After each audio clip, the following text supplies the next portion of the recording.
Welcome to all of you, both to some new faces, but also, of course, to familiar faces. It's lovely to have you here, and I think we've actually managed to surpass ourselves this year. Andrew and I, indeed, are talking with the Bishop how we can actually do better than this next year. I don't know that's going to be possible, but we shall try very hard. It's a particular pleasure to welcome the Bishop of East Anglia, Bishop Alan Hopes, who, along with our own Vice-Chancellor, David Richardson, whom it's also a great pleasure to welcome, are the co-sponsors of this lecture series via the Interdisciplinary Institute for the Humanities, of which I'm the head. And it's lovely to see so many of my colleagues here, and also the designer of our website and all-round good thing, Siobhan Hoffman, without whom we probably wouldn't be here at all, because Andrew and I, we now have an events plan and we're very grateful. It's also a great pleasure to see our former Vice-Chancellor, Edward Acton, here, who has always been a great supporter of this series, which is designed really to show that UEA takes religion and its place in our society with the appropriate seriousness that a top-flight university you'd expect from a top-flight university, which is one reason it's such an enormous pleasure to welcome our speaker tonight, Francis Campbell, who is Vice-Chancellor of St Mary's University, Twickenham. And I really can't think of a better person to talk about the church and society and its relation to the state, because Francis has lots and lots of first-hand experience, having joined the diplomatic service in 1997 and having served in the EU, at the UN Security Council. He was our ambassador to the Vatican between 2005 and 2011. Between 1999 and 2003, he served on Tony Blair's staff, first as a policy advisor to the No. 10 Policy Unit and latterly as Private Secretary for Foreign Affairs. So this is a man who is familiar with the corridors of power and what goes on in them. He's got honorary doctorates from Fordham in New York, but also from his alma mater, Queen's Belfast. He's also an honorary fellow of St Edmund's, Cambridge. So he's a man used to reflecting upon these things as well as doing them. And since 2014, he's been the Vice-Chancellor of St Mary's University, Twickenham, where, as any of you who read the Catholic press, and I know quite a few of you here do, will know, he has and is doing sterling work in taking St Mary's Catholic heritage and taking it into the 21st century and re-emphasising the importance of that Catholic heritage and its contribution to academic and intellectual life in this country. So he really is the ideal person to open a set of lectures that are designed to take this seriously. So it's with great pleasure that I ask Francis to take over. Thank you, John. And ladies and gentlemen, with billing like that, I can only disappoint, so my apologies in advance. It is a delight to be in Norwich this evening and to be at the University of East Anglia, and indeed to see some familiar faces and some gifts from London and Westminster here to Norwich, and the Bishop in particular, Bishop Alan, who I knew very well at his time in Westminster and in my time at the Holy See and indeed in Downing Street and beyond. And it's very good to see you here this evening, Bishop Alan. Also to the Vice-Chancellor, David, thank you very much for the very kind welcome here this evening to the University of East Anglia and for your hospitality after this lecture. And John, thank you very much for your very kind words. If you would forgive me a moment, because there is another person who I should acknowledge with an immense debt of gratitude, and that is the Vice-Chancellor Emeritus of this university, who is doing sterling work, because what John has said about what we are doing at St Mary's University in Twickenham is not an individual effort, it is a collective effort. And it wouldn't be possible without Professor Edward Acton. So I am very grateful to Edward, and I'm very grateful to the University of East Anglia, because there is if you use government speak, a transfer of knowledge from here to there, and it is to our benefit. Ladies and gentlemen, it is a real honour and privilege to be with you this evening and to give the first lecture in this Newman series on the Church and the world. Tonight, I will speak to the topic of the Church and society and its relationship to the state. In this evening's talk, I would like to do three things. First, to clarify what we mean by church, society, and state. I can't dwell on each for too long, because that is not my remit tonight, and all three have been subject to much discussion over the centuries, so I doubt we will be able to find an easy agreement on definitions here this evening. Second, I want to speak of the relevance of religion today. Third, I want to speak of the relationship between church and state, and to outline why that interplay is more important for our wider society than might first appear. I will argue that a healthy democratic culture will have a healthy relationship with religion, and that in turn will help to keep the society open to challenge and indeed liberal. I am conscious that such a viewpoint with regards to religion might not always be accepted or easily understood, but it all depends on one's own cultural hinterland and context. All too often today, religion is portrayed as a means of repression or something that limits rights. However, there is an equally strong case, even from within our own country and within our own lifetime, where religion was the defender and promoter of human rights, while the democratic state violated some of those fundamental rights. There are many definitions, ladies and gentlemen, for what is meant by the church. And you will understand my trepidation with so many theologians present to go into this territory. For some, it's a reference to the entire people of God, all the believers. For others, it refers to an institutional church, such as the Anglican, Lutheran, or Catholic churches. As I'm not a theologian, and tonight's task is not a definition of the church per se, perhaps you will forgive me for the sake of expediency if I rely on the definition offered by the Catholic Catechism, for I believe it suffices for what I'm setting out to do. The Catechism says the word church, Latin ecclesia, means a convocation or an assembly. In Christian usage, the word church designates the liturgical assembly, but also the local community or the whole universal community of believers. The Catechism says these three meanings are inseparable. I would like to use the word church this evening, ladies and gentlemen, to include faith and religion. For when it comes to the church-state debate, that is often shorthand for the wider relationship between the spiritual and the temporal. For the sake of completeness, again, I will use the definition of faith as set out in the Catechism. That is, faith is man's response to God, who reveals himself and gives himself to man, at the same time bringing man a superabundant light as he searches for the ultimate meaning of his life. As for a definition of religion, that is often used interchangeably with faith, but strictly they are not the same. For Durkheim, the essence of religion is the concept of the sacred, that being the only thing which unites all religions. He writes that a religion is a unified system of beliefs and practices relative to sacred things, that is to say, things set apart and forbidden, beliefs and practices which unite into a single moral community called a church, and all those who adhere to those beliefs. Next, the term society comes from the Latin word societas. Without an article, the term can refer to the entirety of humanity, also society in general, society at large.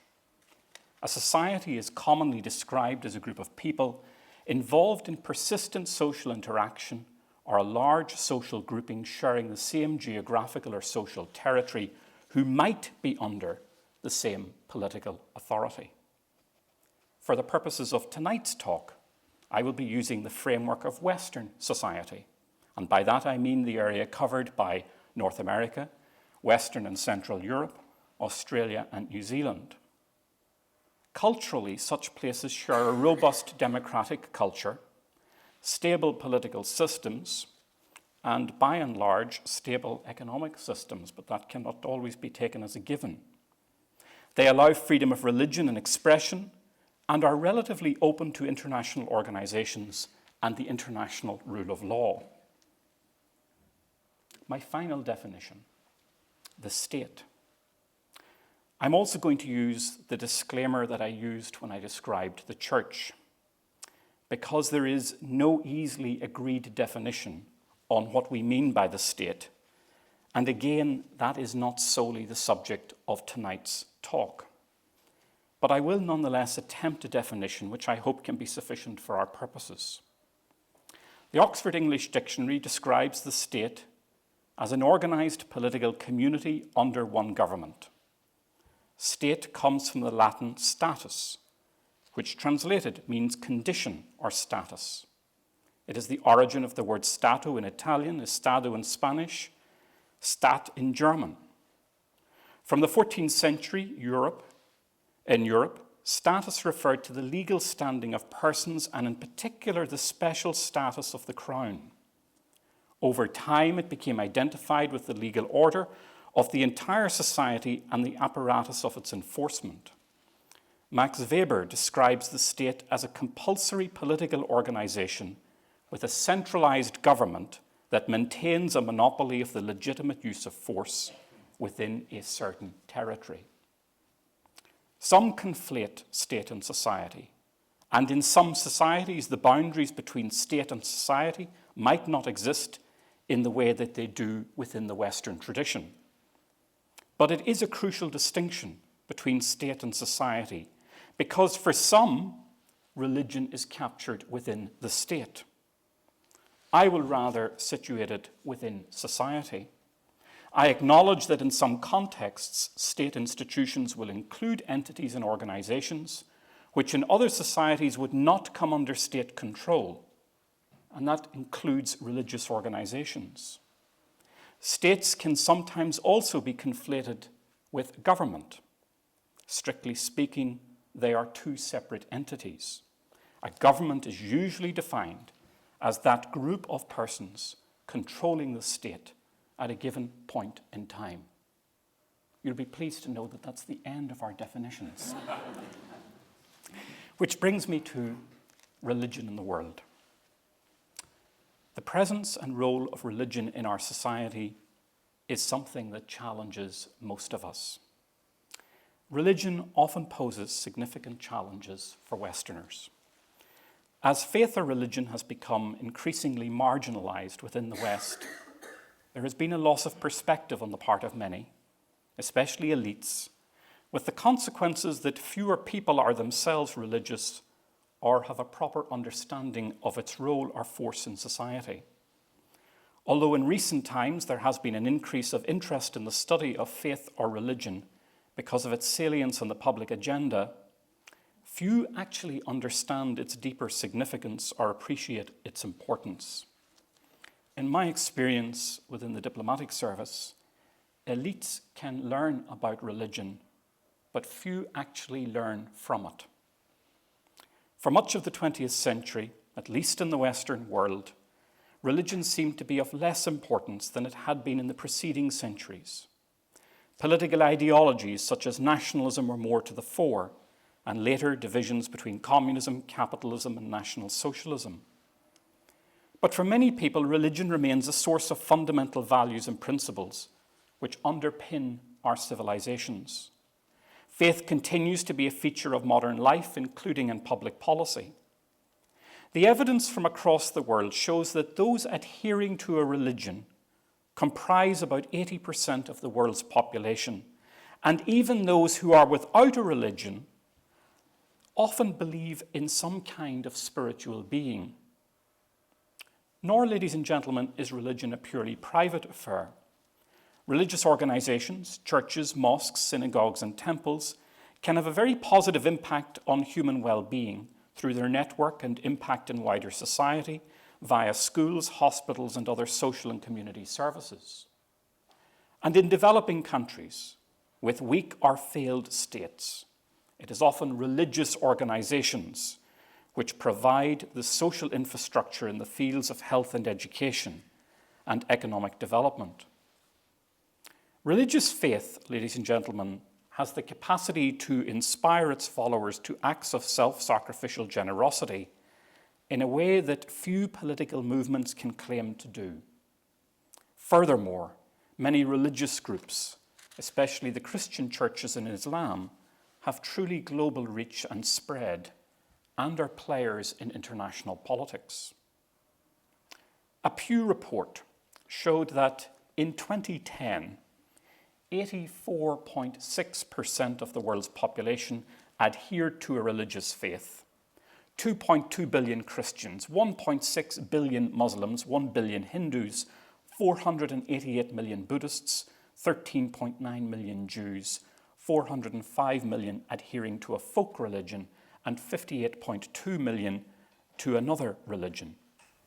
The remaining 16.4%, or 1.1 billion, were unaffiliated. However, unaffiliated means not affiliated with a specific religious group and may include those who define themselves as spiritual, as well as atheists and agnostics. In fact, globally, the number of true atheists is quite small, probably less than 10%, although there is a considerable variation across the world. Furthermore, religious adherence is growing and unaffiliation is declining. Between 1970 and 2005, all the major world religions saw significant increases in their numbers. Buddhists went from 233 to 379 million. Christians from 1.2 billion to 2.1 billion. Hindus from 463 to 870 million. Jews from 14 to 15 million. And Muslims from 554 million to 1.3 billion. It is true that those who do not affiliate to any religion are increasing in many Western countries, but they still remain a minority within most Western societies. So contrary to the secularization thesis that religion would disappear with growing modernization, it has actually been growing everywhere in the world outside of Western Europe and a handful of communist or former communist states, such as Vietnam or the Czech Republic. The United States, one of the most economically developed countries, is also one of the most religious. However, there are some recent figures from the latest census in the United States which would suggest that religious practice in the United States is beginning to decline, especially on the east and west coast. The major growth in religions has been occurring also in the countries designated as emerging economies: Brazil, Russia, India, and China. In sub-Saharan Africa alone, there was a startling rise in the number of Christians during the 20th century. In 1900, Christians made up 10% of the population of sub-Saharan Africa. By 2000, that stood at 46%. In those countries that are rapidly industrializing, such as Nigeria and South Africa, there is, ladies and gentlemen, little evidence of religious decline and secularization. All this might suggest that Western Europe is the exception, although even in that context, religion remains very much part of public life in many European countries, where churches provide a range of public services such as education, healthcare, social services, and caring for the poor and the sick. And yet, ladies and gentlemen, for much of the post-World War II period, religion was ignored in the Western statecraft considerations. On the basis of the figures given here, there are some who argue that we don't live in an age of secularity. We live in an age of explosive, pervasive religiosity. But yet one expert says that many scholars and policymakers are still committed to the modernization mythology of the 20th century and believe that the global resurgence of religion is the result of some sort of incomplete modernization. The political scientist Bernard Lewis wrote in 1977, "Westerners, with few exceptions, have ceased to give religion a central place among their concerns, and therefore have been unwilling to concede that anyone else could do so.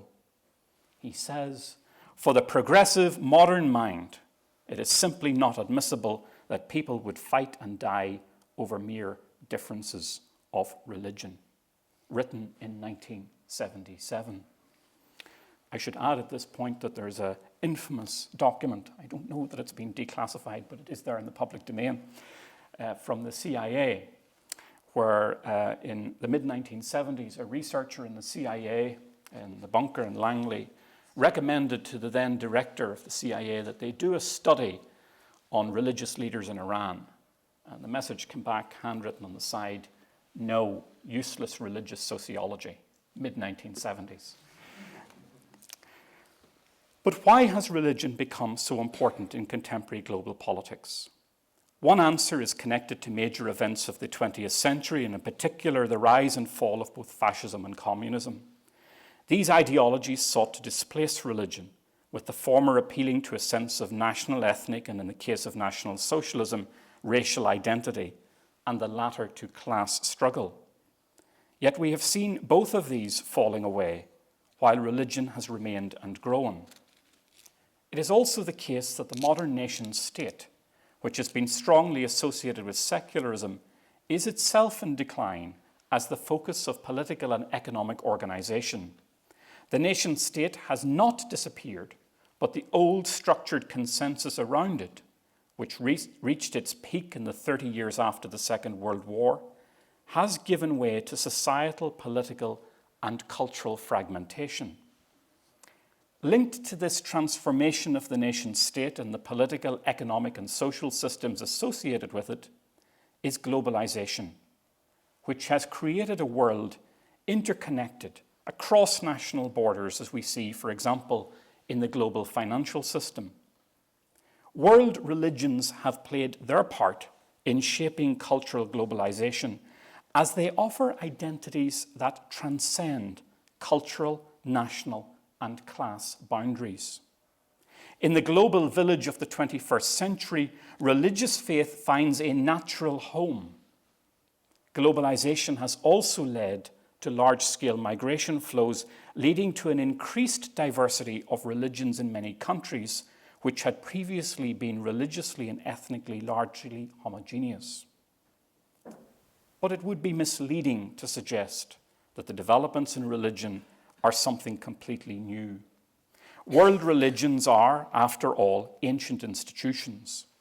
It could be argued that what we are seeing is a re-emergence of a particular power that has always been there and is always likely to be there.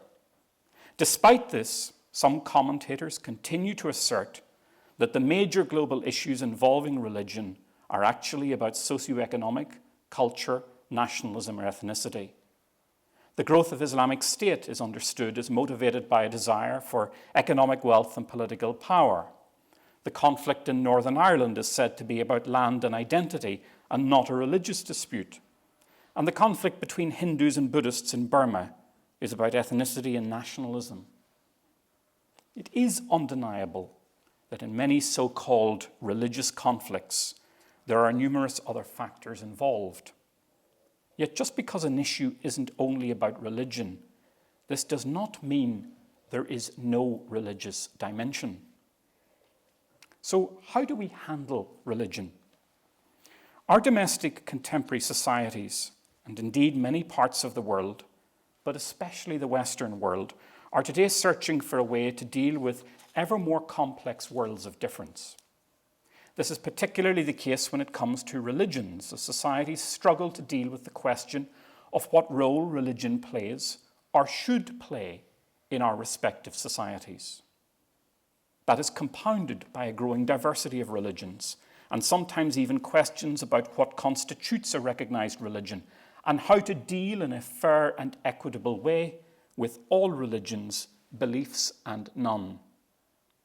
This is taking place at a time when our overall religious literacy in society seems to be at an all-time low. In most states in the world today, religious institutions have some formal relationship with the states in which they find themselves, from truly theocratic systems such as in Iran, through various kinds of establishments such as the Church of England here in the UK, or official recognition as the religion of the state, as in Denmark. Even in countries where there is a very strict separation according to the principle of laïcité in France, or in the United States, the separation between church and state, religious organizations can continue to play an important role in public life. Some religious organizations also transcend the purely national and have a truly global dimension. The Catholic Church is probably the most striking and unique example, but Islam too has that global dimension. So how are our societies dealing with religious difference? In our contemporary culture, there is an increasingly loud voice which could suggest, and sometimes does suggest, that the only way to deal with the growing religious complexity is through creating a more privatized form of religion, to push it out of the public sphere and into the private. This ideology would have society believe that competing absolutist claims by faiths should be rejected, but with one exception perhaps, and that is the absolutist claims made by militant secularism that it is somehow neutral and objective and therefore should be the norm. Such an offer of a level playing field, one that claims to be neutral and fair and objective, could seduce policymakers and politicians as they try to navigate the complexity of our culture and society. Professor Tariq Mood at the University of Bristol offers a cautionary note on this when he says that if by neutral is meant that a state should have no cultural or religious character, then that is an impossible condition to fulfill. There is no such thing as a culturally contentless state or public space.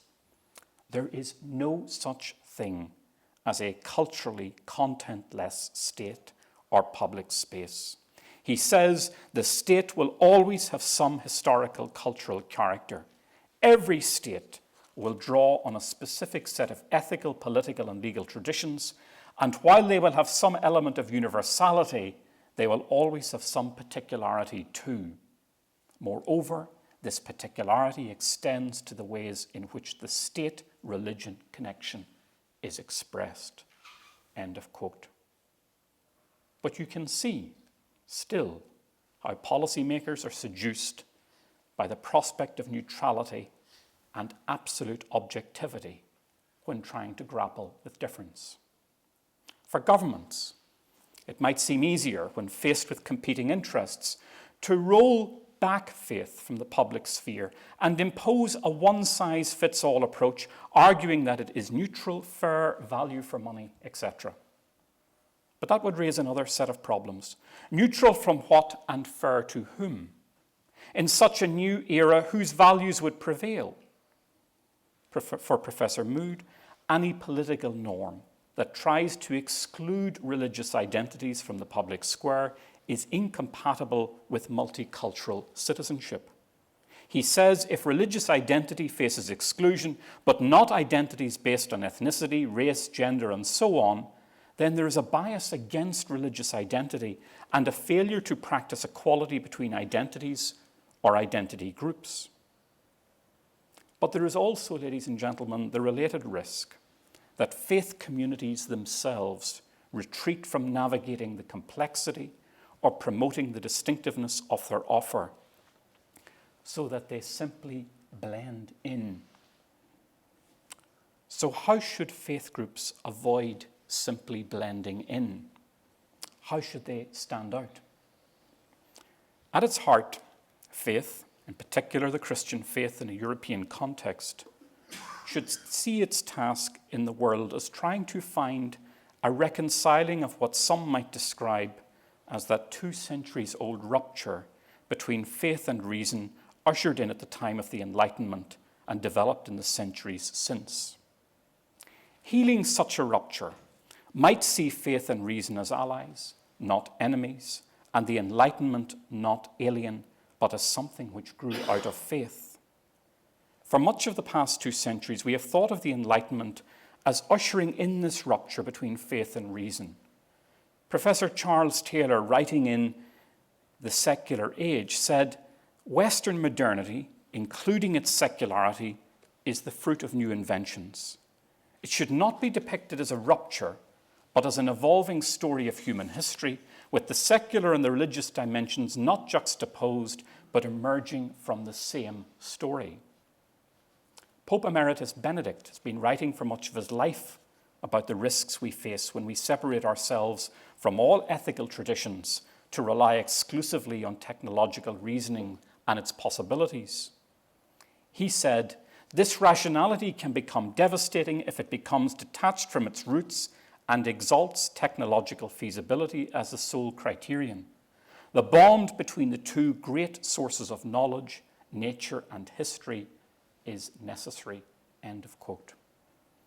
Others too have highlighted the risk of a continued rupture in the relationship between faith and reason and the implications for our society.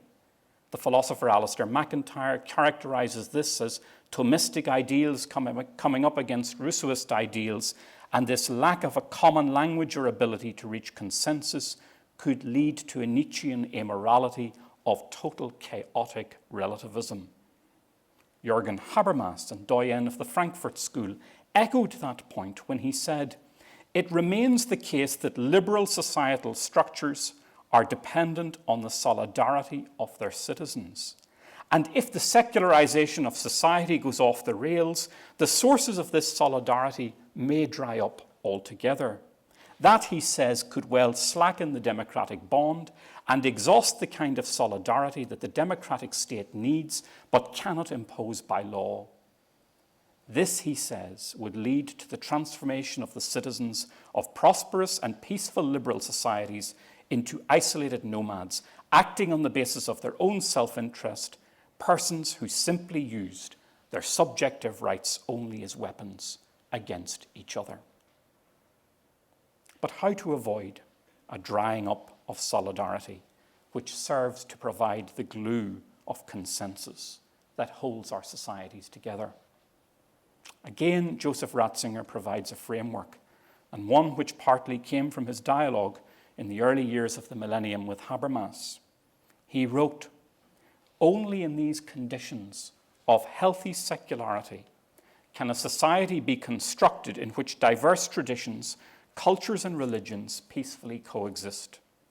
He said, "To totally separate public life from all valuing of traditions means to embark on a closed dead-end path."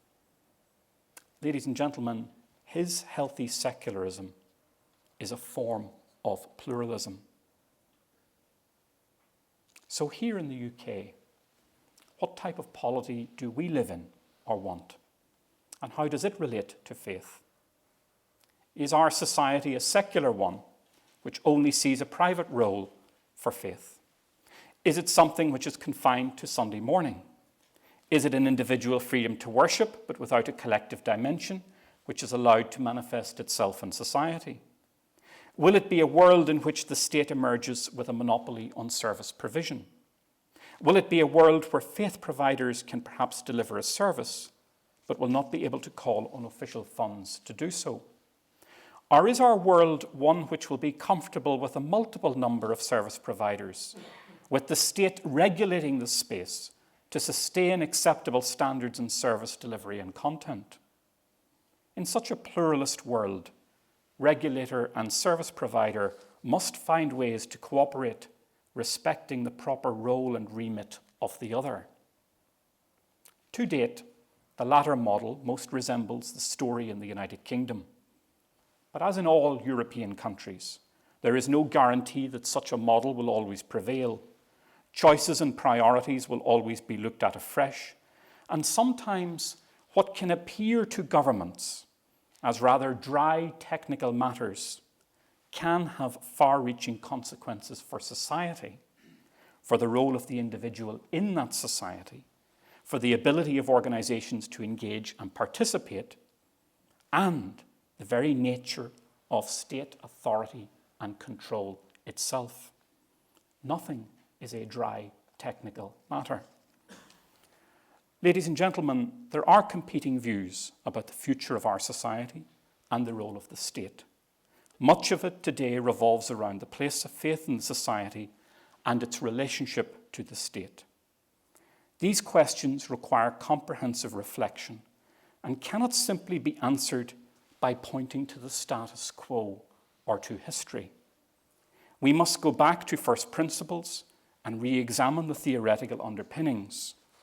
The all-important historical context or philosophical tradition is often marginal to what at times can be quite a polemical debate, and no one should fall into that trap and divorce themselves from their own intellectual traditions. Eventually, that can leave us grappling around in the dark. The state can also risk falling into that trap through adopting simple knee-jerk reactions which fail to appreciate a country's specific tradition and history. I would suggest this evening that our approach to faith and society, to the role of faith bodies in providing services, is a product of a unique historical context and a philosophical tradition born out of that particular context. Our approach to faith bodies acting in society tells us something about our state and society. But we run the risk today that if we do not know our own tradition sufficiently well and the particular context that gave birth to that tradition, then we might import a model of governance or church-state relations which we think is similar or feasible, but is not a product of our particular cultural context or can't be exported. That, ladies and gentlemen, could lead to a rupture in the relationship between state and society, of which the faith dimension is a central element. We must be cautious about importing foreign models of a church-state relationship. How many times do we hear the French model of laïcité in the French Republican tradition cited as the one which could or should be applied elsewhere, even here in the United Kingdom? Despite one of the strictest legal separations between church and state, that French system finds a way to accommodate faith schools, for example, through a law of 1959, which enabled church schools in France to be nearly wholly subsidized by the state. And today, 17% of all French students attend Catholic schools in France, which are supported by French taxpayers. And all this is possible under the strictest separation of church and state in the Western tradition. So before we allow the French model of church and state to be talked up as a solution to ever more complex challenges of faith in the state, we might consider the perspective offered by Professor Michael Troper. He says, French separation, or laïcité, is distinct and unique to France. It can't be picked up and planted elsewhere. It has evolved from the French doctrines of sovereignty, devised in the monarchical period, and the later conceptions of liberty and representative democracy inherited from the French Revolution. He points to the path-dependent argument of contemporary French republicanism and laïcité and the rules regarding religion. He says the French doctrine of sovereignty, monarchical, state, and then popular, involved the primacy and unity of the political vis-a-vis all other organizations within the realm, especially religious ones. It also entailed that the civil constitution organizes both state and society in its basic form, leaving no temporal domain immune from civil legal regulation. That is not, ladies and gentlemen, the British model. That is the French model. But why is this so?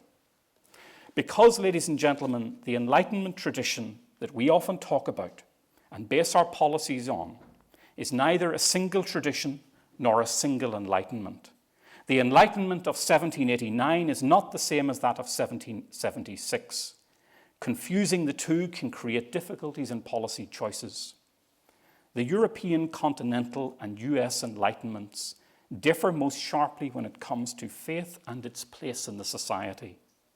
Professor Gertrude Himmelfarb describes the French Enlightenment as one where reason was not just pitted against religion, defined in opposition to religion.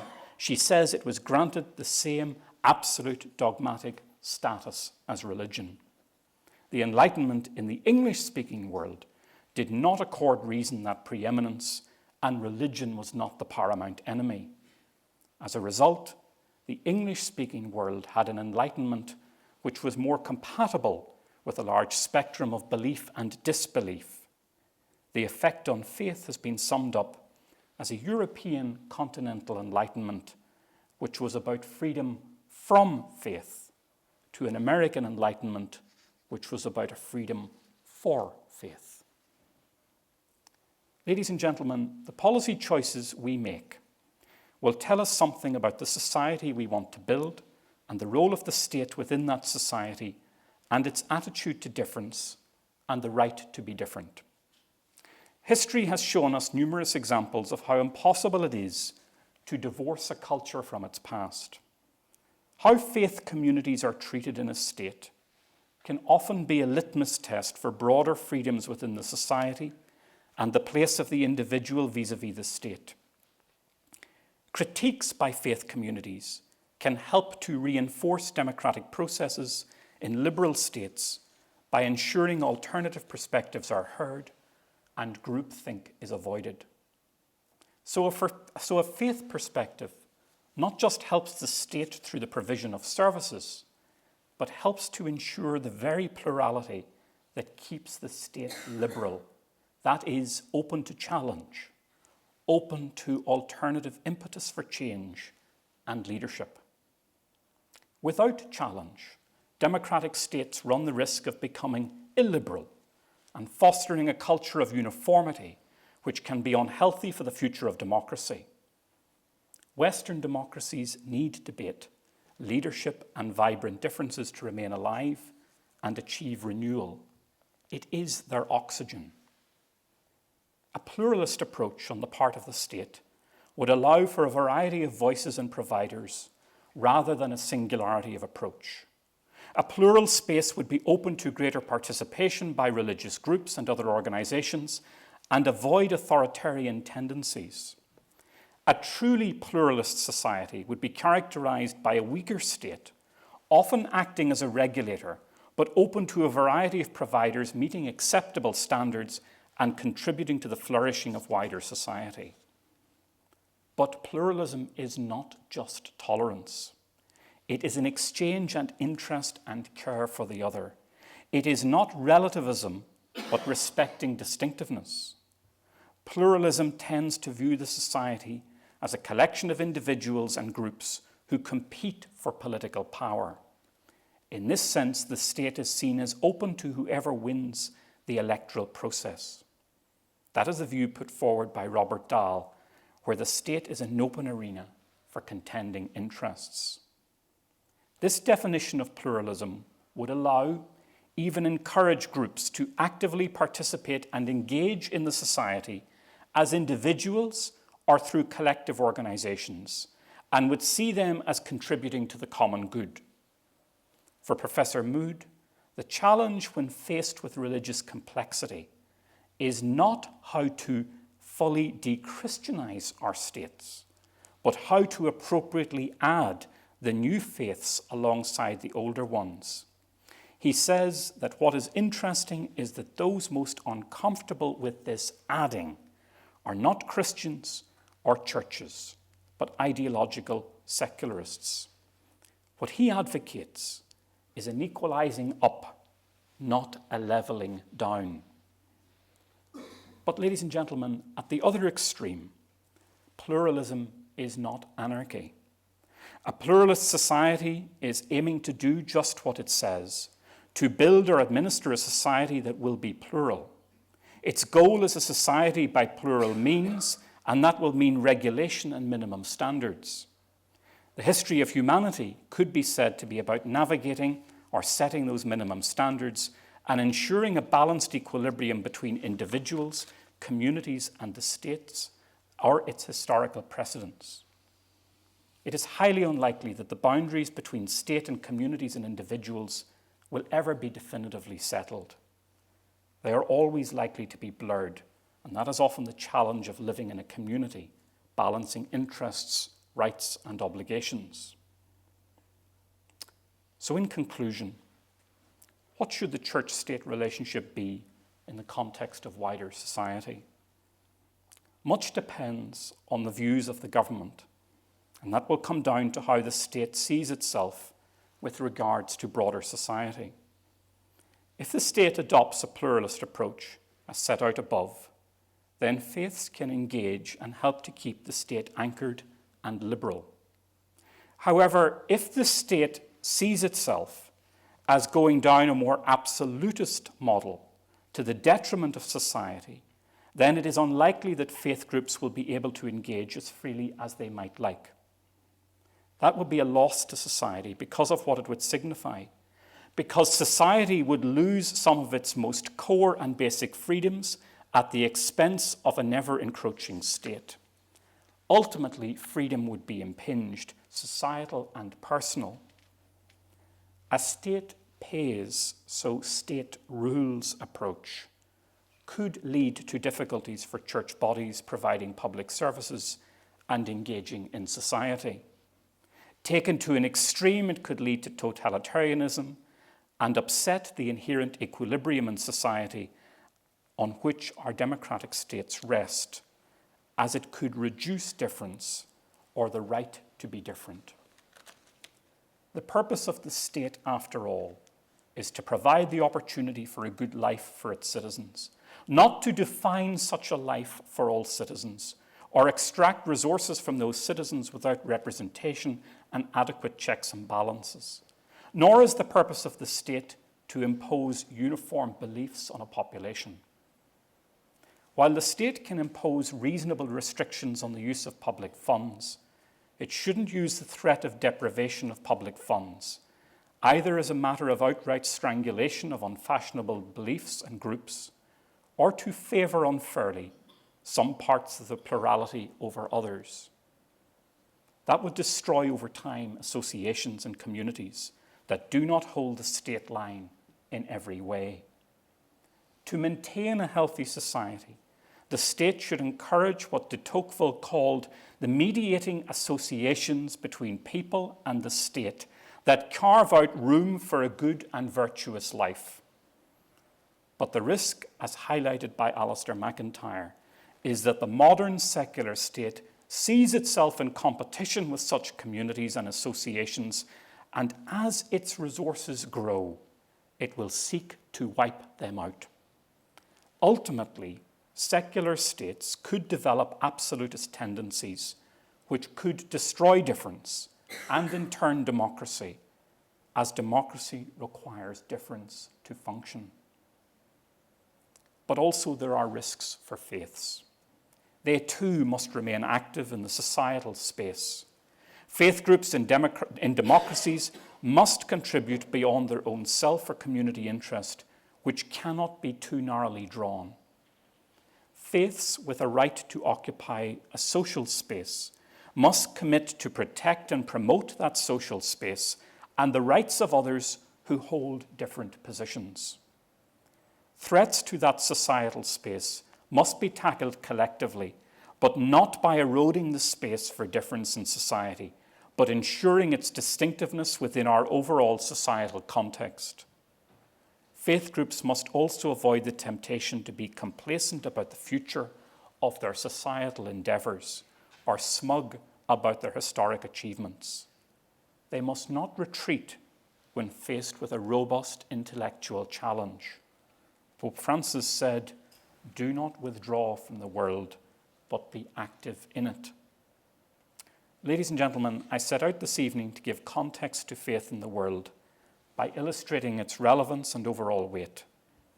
Then to say something about how the delicate balance between faith, state, and society tells us something fundamental about our societal systems and freedoms, before concluding by advocating a pluralist system which both benefits church, state, and society.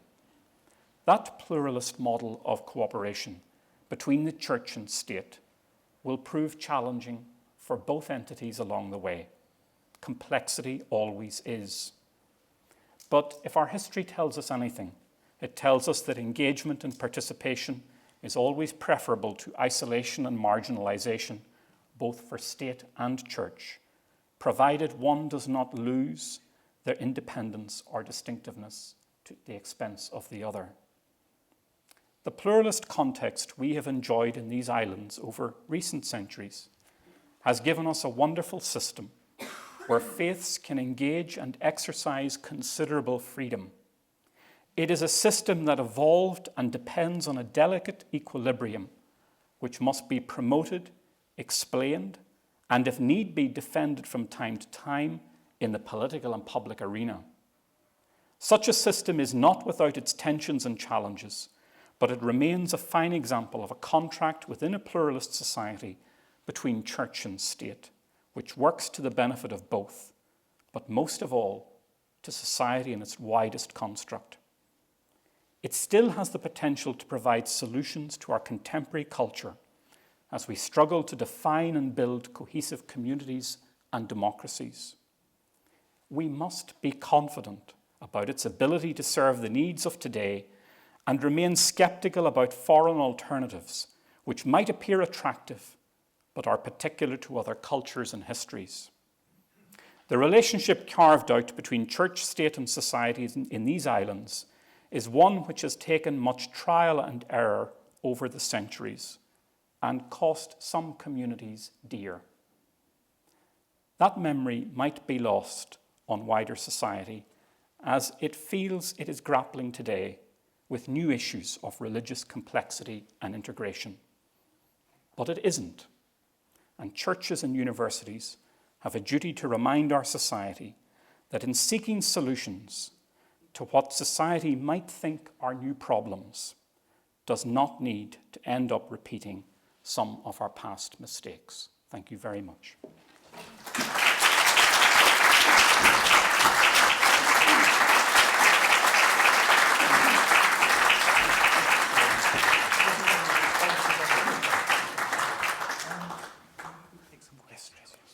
Right, so Francis is happy to take some questions. I don't know whether we have we have roving microphones, I'm told, with roving microphone people.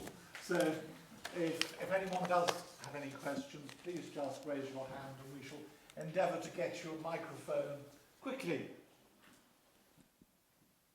No, we have one there. And if you could just say who you are, because it's all being recorded apparently. Hi, I'm Connor. I'm a student at UEA. I'd just like to know if we are to accept a genuine relationship between church and state, should there be a leading voice in that relationship, something like with the Church of England, or should there be completely equal say? It's a very good question, and there's no easy answer even inside the United Kingdom. So you will tell by my accent that I'm coming from a part of the United Kingdom that does not have an established church.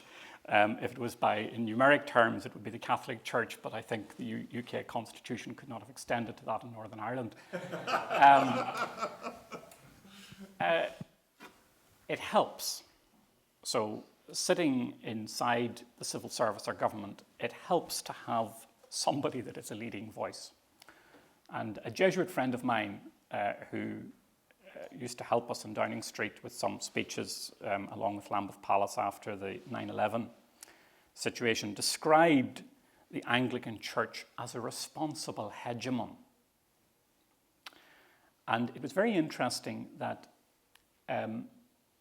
I never heard any minority religious voice arguing in favour of disestablishment. And the late Zaki Badawi, who had been the sheikh at the Regent's Park Mosque, I remember him saying to me that the push for disestablishment, he said, is not a push for greater religious pluralism. He said it's actually a push for secularism and to marginalise all faiths. So I think if we looked at the context within England and the way that the Anglican Church, the Church of England, uses its special position constitutionally preserved, it is a responsible hegemon. It's a lovely way to put it. And it makes, if you're sitting on the other side, it makes it much easier to have one who's bringing a lot of others under an umbrella than to simply try to navigate a world that perhaps you're not qualified to navigate. But the risk with it, just to conclude on the point, is we have to be very careful in the Western tradition because we're very accustomed to dealing with religions that have defined hierarchies. The growth in religion, also within Christianity, is away from churches with defined hierarchies. It's towards a more anarchical structure of Christianity, and you have that as well within Sunni Islam. There's a structural point. So how then do you determine a representative group or a representative leadership? So that might be something for this century that we will see also in Christianity with the growth of the more non-hierarchical forms of Christianity, especially in the Southern Hemisphere. Thank you. Now then, do we, Andy, one down here. Andy, can you just wait for the? We'll get the microphone to you. I know we can hear you anyway, but it'd be nice to have you on the record, so to say. Thank you. It's just picking up on what you said there about if it's non-hierarchical, it's anarchic. That strikes me as quite a strange definition. I would have thought you could equally call it democratic. Well, so let me, I promised I wouldn't bring you back into definitions. I'm a political scientist in my background, so within federalism you go from hierarchy and anarchy. And then one of my thesis supervisors came up with the word negarchy, which is a state which is something that simultaneously negates against the formation of a hierarchy and against the formation of anarchy. That's where, by the way, we situate the European Union. I'm not going to get into that controversial subject. So, yes, these are two perspectives, but if you were to within a democracy, up to this point, we have a representative democracy. The question is who, so you have a representative leadership representing a democracy, it's not anarchy. But where you have less hierarchical forms, they do not often have a representative democratic culture. So you see individual churches, but with very, very loose connections. So who's speaking for whom? How is unity created? How do you engage? So with the bishop here, for example, one of the challenges the Vatican has is how do they do ecumenism with groups that really have very weak links? So you can do it with the Lutherans, the Anglicans, Presbyterians, but how do you do it with house church movements that have very weak central capacity? And that's what I mean by anarchy. It's not making a value judgment, but it's just basically saying the model that we have when we think of religion, we have a model of a defined hierarchy or representative leadership that speaks for a community. With the growth of some groups within Christianity, and we're not yet fully alive to this, but if one looks at the developments in the Southern Hemisphere, then the growth tends to be more in the anarchical structures. And this is one of the things that governments have in dealing with Sunni Islam is how do you define the representative leadership of Sunni Islam? It's easy in Shia Islam because there's a clerical leadership, but in Sunni Islam it can be much more difficult. Now we have another one down here, so, and then we'll move up. But while we have our microphone in the vicinity, so just along here to the gentleman here. Thank you. Derek Lamb, towards the end of your lecture, you alluded to the input, which is based upon many centuries of Christian teaching to government. This is. Now we seem to be, that's what I would call a moral compass type of input, which government needs because it can often move away along the lines of following what is, shall we say, more perhaps financially possible or more what they can get away with. We are now seeing the very small minorities, apparently, who are demanding a voice from the humanistic groups, for example, from the gay groups, who really are trying to have the same voice heard, or same weight of voice heard, as the Christian communities. Now, that seems to me to represent very much smaller bodies of opinion than the more established ones. How do you see the weighting that there should be of those sort of inputs to what we like to see as democratic government? It's a very, very good question, and it's a very difficult one. And again, my accent might point to this, but democracy is not necessarily just about a majority. There has to be inbuilt safeguards for others in there. And I'm always alive in any democratic culture or in any organization. I think we must always be sensitive to minority voices. Now, when I said here, pluralism is not relativism. There are minimum standards, but there's a polity. And it's not just about the weight, and it's not just about history. It's about a dialogue between groups that may start out perceiving that they have fundamental differences. But often what you find is they have the same starting point and the same destination. But somehow the risk is that there are parallel conversations, albeit now increasingly aided by technology, because we're all reading in silos what we want to read, and we're not being challenged by difference. But I cited there the conversation between two people of difference, and two people perhaps of, I would certainly in Europe, the greatest intellect was Habermas and Ratzinger. And there's two people who can sit down and have a series of dialogues in Munich about the future of society. And Habermas is, I'm not sure, I don't know his religious beliefs well enough to know whether he's an atheist or an agnostic. He's one of the two. He sort of moves back and forward between the two. But those sorts of conversations are invaluable to a healthy society.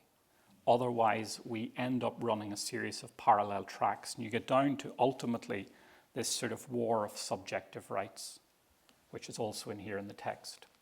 So it's vitally important, and I think faith groups in particular, you know, if faith groups who are increasingly a minority in terms of weight, but if faith groups wish to be part of that plurality, then they also have to defend that plural space. And you have to be very careful about simply relying on the past, because often that isn't persuasive enough. One has to think this through, one has to reason it.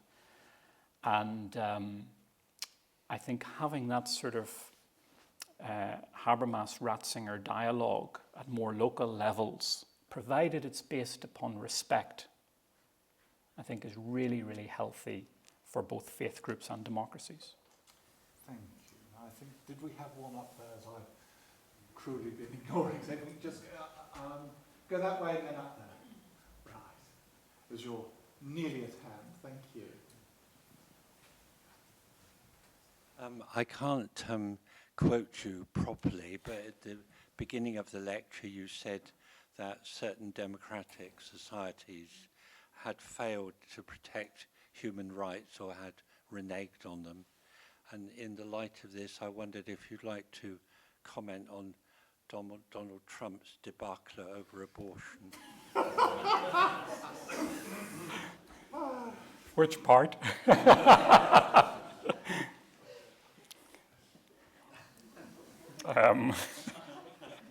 Where does one start? Or finish. Yes. I suppose, well, let me say, let me talk just the point you cited. I did say it at the very start, and your quote is actually quite accurate. I'm talking about our own society. And I recall once doing a talk in the Foreign Office, and somebody started off about the Catholic Church and how it had been responsible for all these human rights abuses in the world, etc., over history. And my response to the person was, we represent a country, and within our own country and within our lifetime, the state did human rights abuses in my part of the world. And it's to try to get people, it's back a little bit to the question here. Few of us can be smug about history. A little bit of humility always helps. And I'm not denying that religious groups can violate and have violated human rights.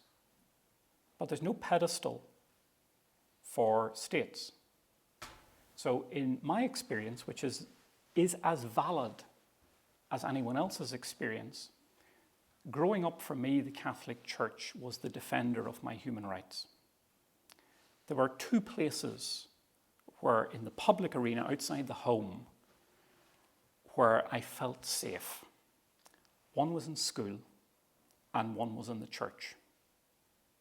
Not in the state, not in the society. And, we're now in an age when we can talk about that. And prime ministers have apologized for what happened, and mistakes happen. And it's good as a society that we can have that level of conversation. But I think it's important for us to sort of just have that degree of humility, regardless of where we're coming from, that religion is by no means the enemy of human rights. And nor are Western states. But sometimes they get things wrong along the way. And I think when they engage, they must always be conscious of where the other is coming from. So that leads me on to your comment about Donald Trump and the word humility. Two words not often heard together. So the question I would have is, set aside Donald Trump for a moment, but what's happening within our democracies and governance that to govern successfully requires a level of complexity? Few things are simple now in terms of managing a state or a society. And have we left ourselves open to sort of superhero figures that come along and it's not only in American society, but it's in a lot of other societies that say, we have the solution and it's this, this, and this. No one human being has the solution. We have to be very, very careful of whether it's within a democratic state culture or within religions or within civil society organizations of overloading expectations on an individual that is going to deliver change. Very few single individuals, in my experience, are capable of delivering change. It's a long, hard-won battle, and it's a team effort. So I think, over the course of the next decade or generation, it'll be very interesting to see what figures emerge in our democratic culture and whether or not we're going to get a sufficient level of humility that says, I don't know, I don't have the answer, rather than simply raising voices, blaming people, shouting down the opponent. That I don't think is part and parcel of contemporary democracy. We have time for, I think, just the one more, because we're getting a bit pressed for time. So sorry. Hello, Matthew Graham.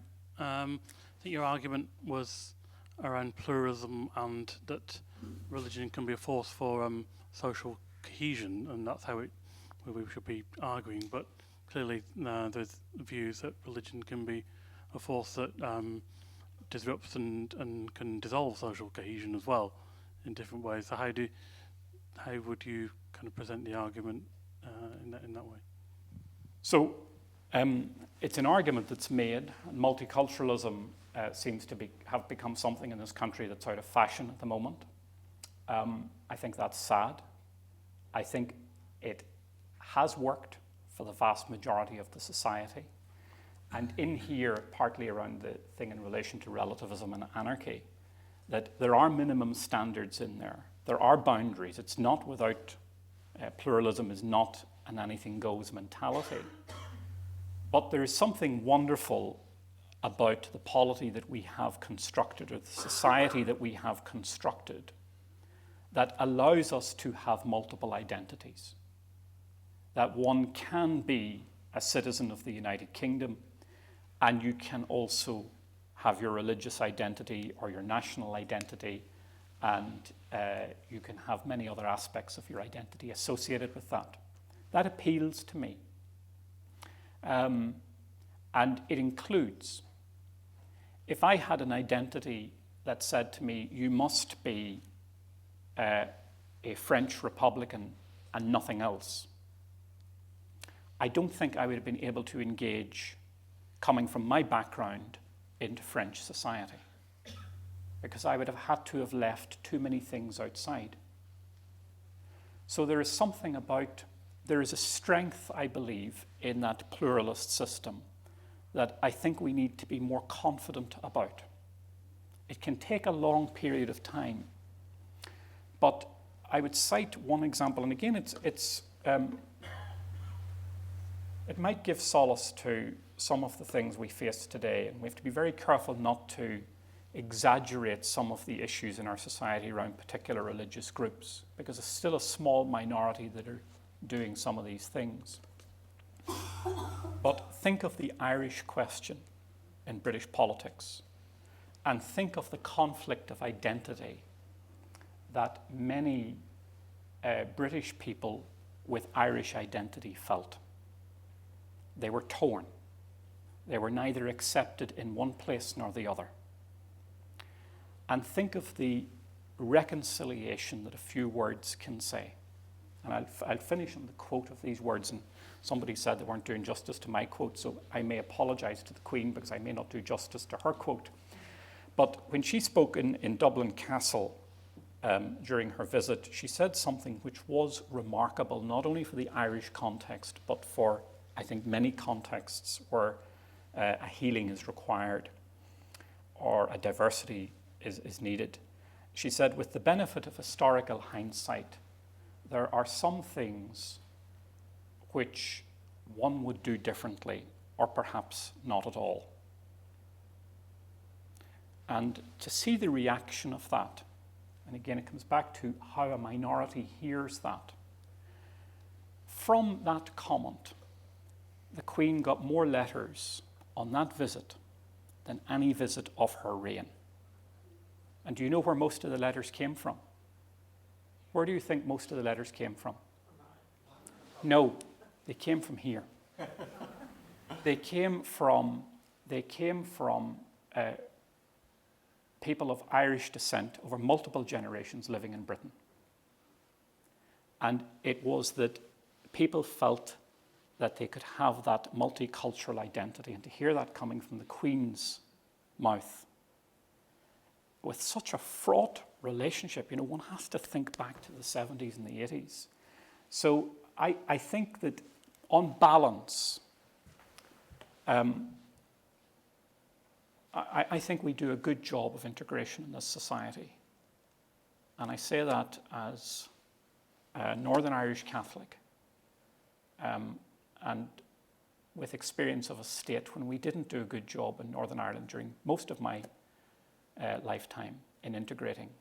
But I have to give credit where credit is due, and I would just say we should have a little bit more confidence about the process of integration that we've achieved in our society, and that model for me of allowing a multiplicity works for the vast majority, as opposed to basically having a singularity of identity and banishing everything else to the periphery. Thank you very much indeed, Francis. And